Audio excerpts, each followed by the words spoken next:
years, and there was actually a recent Baltimore Sun article that just came out the other day, it has marked the largest increases in anti-Semitic incidents in nearly 40 years. Our own synagogue here that we're in, my synagogue, was actually vandalized a few years ago. We've seen hate and bias crimes against minority and other ethnic groups throughout the country, and very much so here in Montgomery County. The Bender JCC in Rockville had a bomb threat, the Charles E. Smith Jewish Day School received a bomb threat, and just recently, our JCC in Northern Virginia, which I realize is not in this district, but I think it's relevant to understand, for the second time in just about a year time period, was vandalized with swastikas. So my question to you is, how should the federal government respond to hate and bias-related crimes? And what steps would you take as a congressperson to foster a county and a nation that is safe and welcoming to all of our residents? So why don't we start with Mr. Caldwell, and we'll just go down the line this time. And there'll be 3 minutes to answer the question. I'm happy to repeat anything.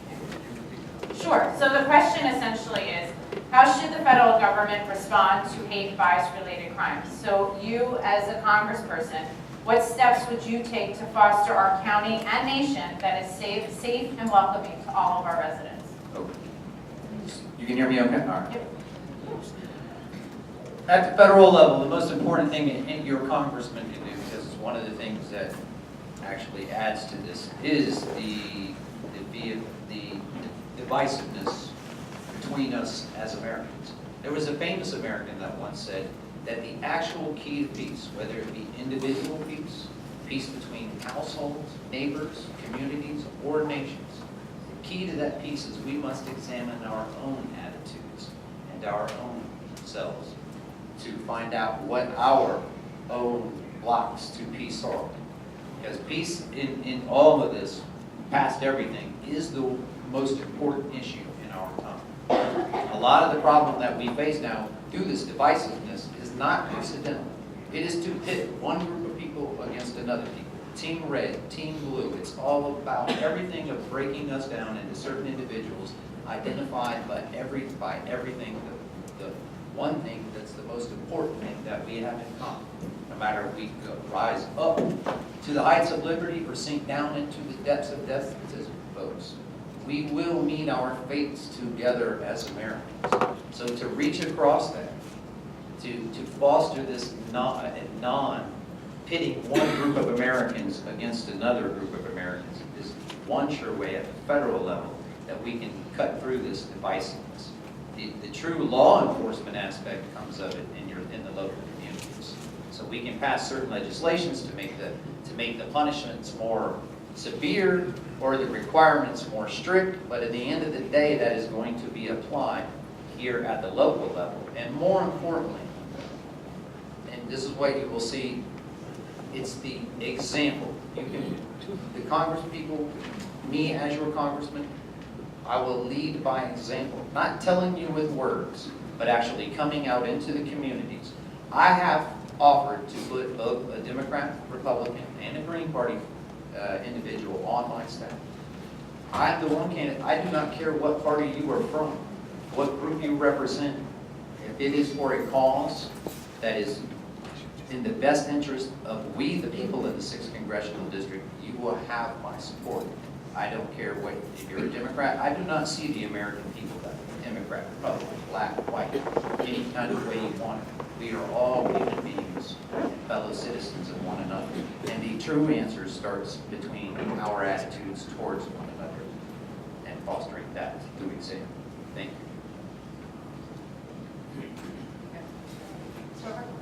Okay, I think the key thing one can do as an elected official is to denounce bigotry, to denounce discrimination, to lead not only by example but by statements.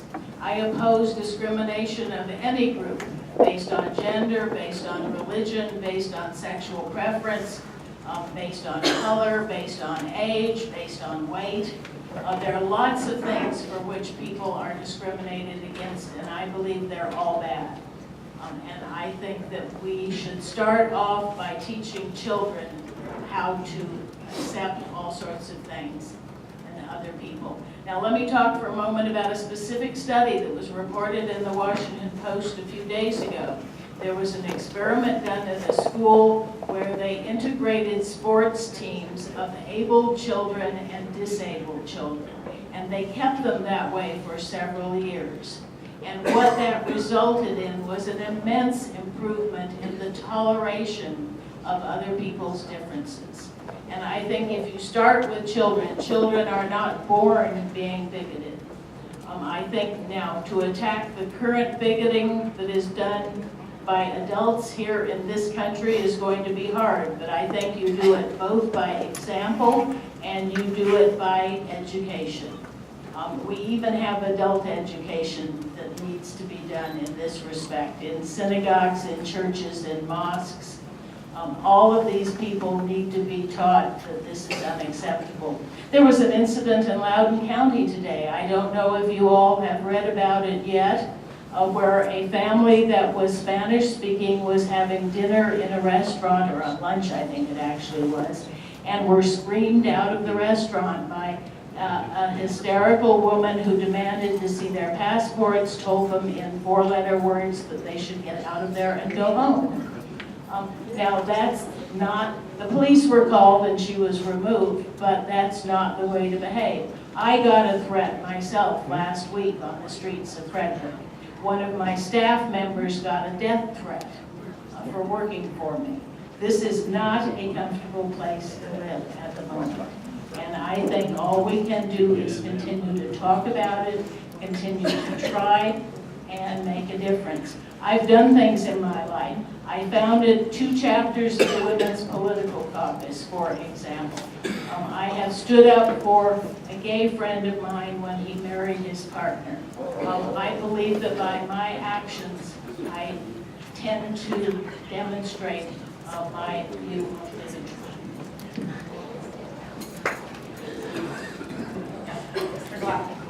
Okay, so when I finished college, Brooklyn College, I came down here to work for the Department of Defense, Carter House, my math lab there. So that facility is still there. Right? I say that to let you know that the federal government exists. It will always exist. What changes our administration. This present administration, as you are all aware, is headed by a person who said Nazis are good people. That has to change. So what we need to do, in my humble opinion, in order for that to change, is to get money out of politics. We should have public funds for public elections. Only then can we make the federal government actually be, have heads of government that don't do what this president has done, and by example, as Ms. October just said, by example, the rest of us hopefully will follow. And talking about by example, I've done many demonstrations, been involved in many demonstrations here and elsewhere over the last 10 years since I've run for office. This is my 6th time running for office. About 3 years ago, there was a demonstration against the Muslim registry. Before I talk about that one, let me also say that there was one more recently to allow more refugees from Syria here in the United States. Our present federal government has chosen not to allow many, nearly as many as other Western countries have. I took part in that demonstration along with a number of other Jewish groups, Jewish individual Jewish groups. Going back to the Muslim registry demonstration 3 years ago, between speakers and entertainment, I was standing next to a young Muslim, and between that, I spoke to him and I said, I don't understand why our people fight each other. We share the same father, Abraham. And I put out my hand and he shook it. And unbeknownst to me, some photographer took that picture. The next morning, I was looking at the net to see if that demonstration was covered. And the only place I found it covered was Daily Codes. And in there was a picture of the 2 of us shaking hands. So I say, I've done it by example, and And you can see it by going to my website. You pick up a piece of paper out there and get a smartphone and take you to two websites. It's a transition website that has that picture on the front page. So again, I live by example, and I will continue to as your representative in Congress. Carol?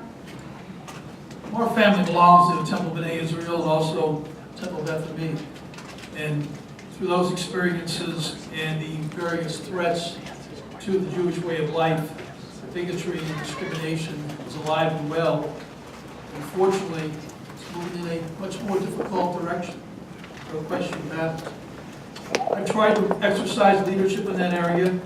A couple of years ago, I was recognized for the Achievement Award by the Anti-Defamation League. It fights bigotry and hatred all over America. We need to continue that fight. But what the real problem is leadership. We have a leadership in Washington that encourages the nastiness, the bigotry. We've seen President Trump lash out at women. We have seen President Trump lash out and not believe Dr. Ford. We've seen President Trump denigrate Muslims. We've seen President Trump separate parents from their children at the border. We've seen a total lack of leadership at the national level. I was at a temple, actually in a mosque last Friday afternoon. And when you want to see a group that's been singled out, think about the Muslims and what happened right after President Trump came into office with the Muslim travel ban. We stepped up to help folks in that community through our foundation. We've helped over 4,000 folks now that have been affected and needed legal aid for the Muslim travel ban. That's something that America wants to do. America wants to help those that are being persecuted. Because we've seen one group after another, one religion after another. Folks that are white, black, or brown, Muslim, Jewish, Christian. We've seen folks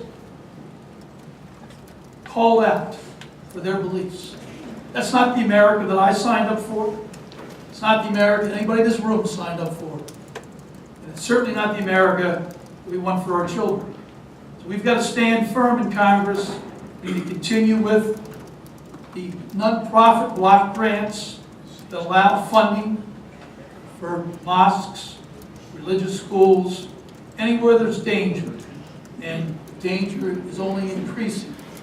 And it's going to continue to increase while we have the divisive, ugly rhetoric that we're experiencing from the top of the pyramid in Washington. Thank you. Along those lines, since we've talked specifically about bias crimes, I want to talk about immigration and refugees in particular. And then start with a passage from Deuteronomy. You shall not deliver unto his master an enslaved person that has escaped from his master unto you.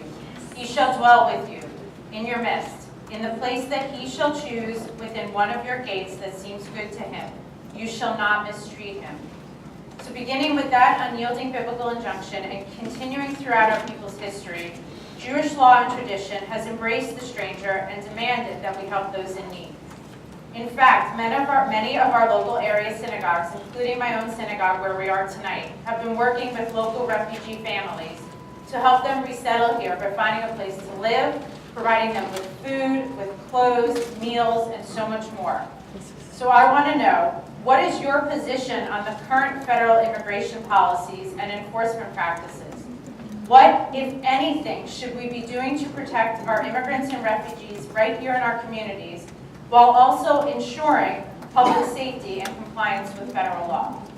Why don't we start the opposite? We'll go with Mr. Trone, then Mr. Bluff, October, and Mr. Caldwell. If you need me to repeat the question. We're good to go. Okay.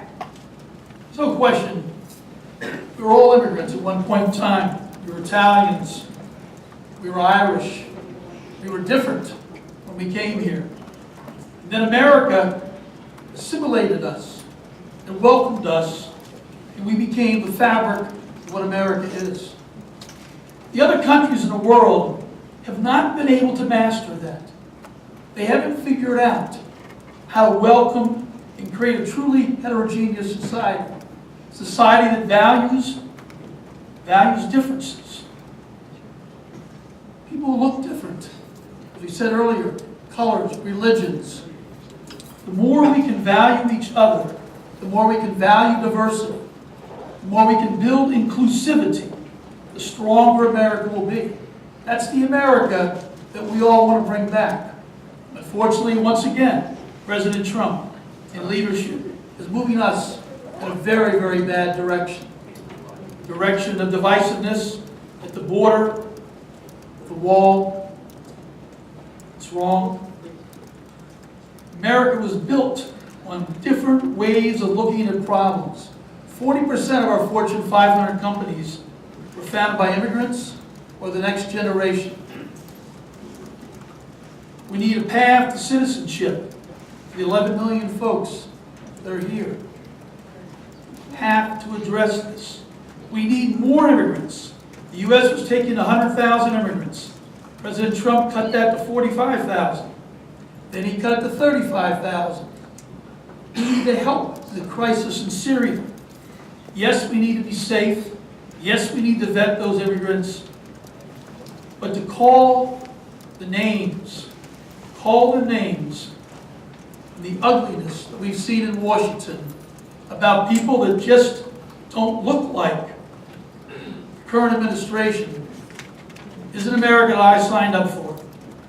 And it's not the America that we're going to have after 2020. And we've got to take back the first house in Congress. We've got to take back the House of Representatives. We need 23 votes to provide a check. Provide a check on President Trump. Without that, he's going to continue to gain in his arrogance, his mean-spirited approach to people, because he's lacking civility and he's lacking compassion and he's really lacking competence. Thank you.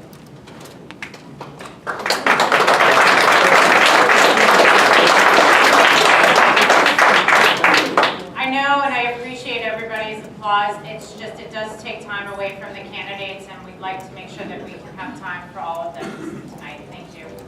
Mr. Buck. Okay, so let me again give you a personal example. Some of you here, I know, and are aware of this, but I'm the son of two survivors, capital S survivors. Grandson of 4 who didn't survive, and 9 other close relatives along with me. I tell you that because I proudly carry, and I'll be happy to show you, a copy of my green card. I came here at the age of 16 months in 1948. In fact, Israel was born while we were on the boat. So I want to tell you about an incident. One of the things I enjoy doing, doesn't pay, we can talk about education later, I'm sure, but I enjoy subbing. I sub in MCPS and FCPS, and shortly in Allegheny County as well in math and science high schools. I was in Frederick High School last year subbing in biology, and the class, they used Chromebooks and they were going to film, and they had to answer on paper a bunch of questions. So I got them started, and most of them started. About a third of the students in the class were Hispanic, and there was a young lady who was the alpha of the group. And my instructions and their instructions were they could work in groups together. This young lady was playing with her phone with her table mate. I went to her and said, please put it away and get started, and she said she would. And then I went and helped others get started. I came back, she was still looking at the phone. I said, put it away, if you need some help, I'll help you. She said, I'm okay. Finally, the third time I came, I said, if you don't get started, I'm going to take the phone away from you, which I have the right to do. And she very loudly said, so everybody could hear her, nobody takes my phone from me. I said, well, I'm not going to take it anyway, because then I'm responsible for it. If it breaks, I have to pay for it. I said, but I can get security to come and do that, and I started walking through the phone.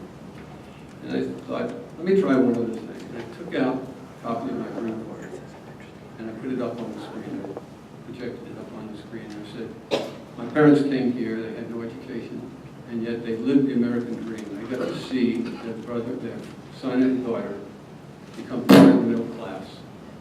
And that happened because we had an excellent public education in Brooklyn, right through college.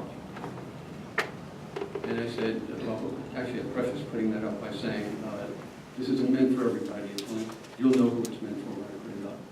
Then I said what I just told you. And I told them they'd be wise to take advantage of the public education they were being offered right then and there.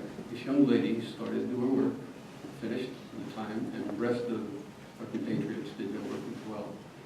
So I tell you that as an example of how, again, how I feel about foreigners and how to integrate them into our society.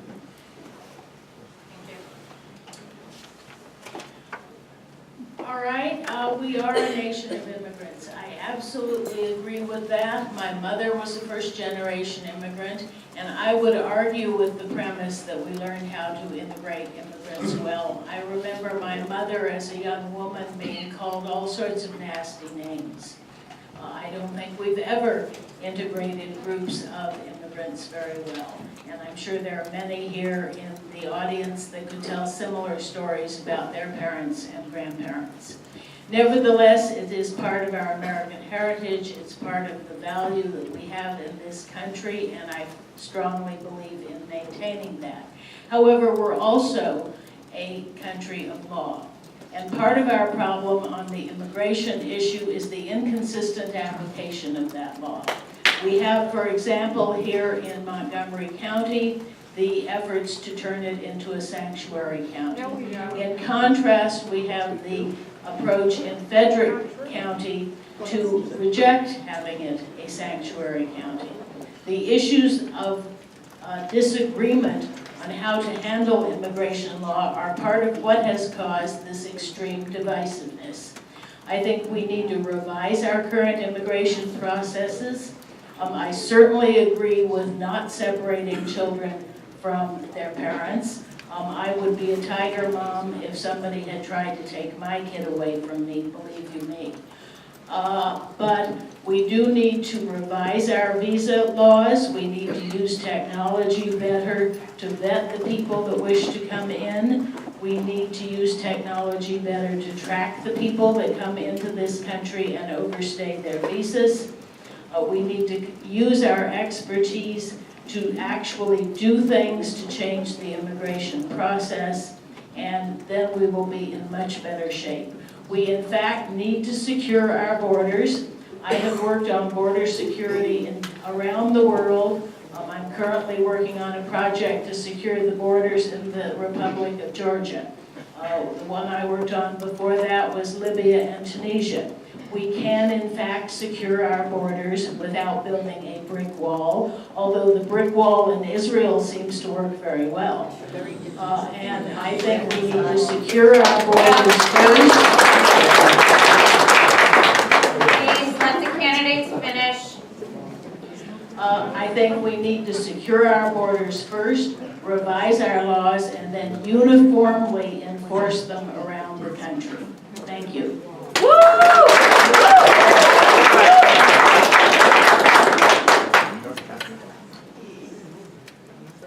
I have defended borders in different countries, and as I told you during my introduction, I have been an illegal immigrant in a foreign country, Amaretto's mom's country in Italy. It is very difficult to become a citizen, but if you have a United States passport, they let you hang out for as long as you like. I have been a working immigrant in Germany and other countries. So if you go trace back far enough, obviously my family are immigrants too. I'm not, I was born here, but like many of you. So I have nothing, and we the Libertarian Party, we have nothing. Our nation's history is immigrants have always come to this country. I will tell you, they don't treat immigrants well in any country, not just the United States of America, but almost anyone I've been in. That you're in Germany, and one of the candidates obviously has not lived abroad very much, because some of those countries like Germany and other places where I have lived have pretty much opened up their borders and let everyone and anybody they want to come in there. Just as a matter of just a few years ago, I lived there and could see the destruction of that country because of the open borders and allowing anyone and everyone that can come in there. When he made the comment about the wall in Israel, but In the last budget passed, they're refusing to let us build a wall here, but you and I, our taxpayer dollars are funding one in Syria right now. So we can't secure the borders here, but you can pay for somebody else's borders to be secured. If we can fund that, I believe we can fund here. I'm a former military man, so I understand securing things. That can be a wall or a myriad of things. I have been involved with units that fly UAVs in the Syrian border, so we can do all that. Now, one of the candidates blamed Trump that the kids were separated at the border. That is either an ignorant statement or purposely made to mislead you. That was Congress's fault. That has existed since 1996. And the Democrats and Republicans have had the control of our government long enough to correct that. They didn't because it wasn't politically profitable for them to sell you that at that time. But they will now. Every promise that has been made through this, you can go back for 40, 50 years, and it's all brought up the same way. Read it. It's almost the same things that are coming out of these candidates' mouth. And then we pass a bill where all the special interests are involved. 20 years goes by, more immigrants, nothing's done. Same thing over and over. We are just at that crossroads again. So if you want another special interest, whole legislation passed by the two parties that have brought you this problem anyway, then you can cast your vote accordingly. If you would actually like it to be done in our interest, the people's interest, to not only further our country financially, then you know where you can go. Thank you. Thank you. So since we've talked about security, all sort of touched on it in some of your answers, I want to turn to the conversation that I've got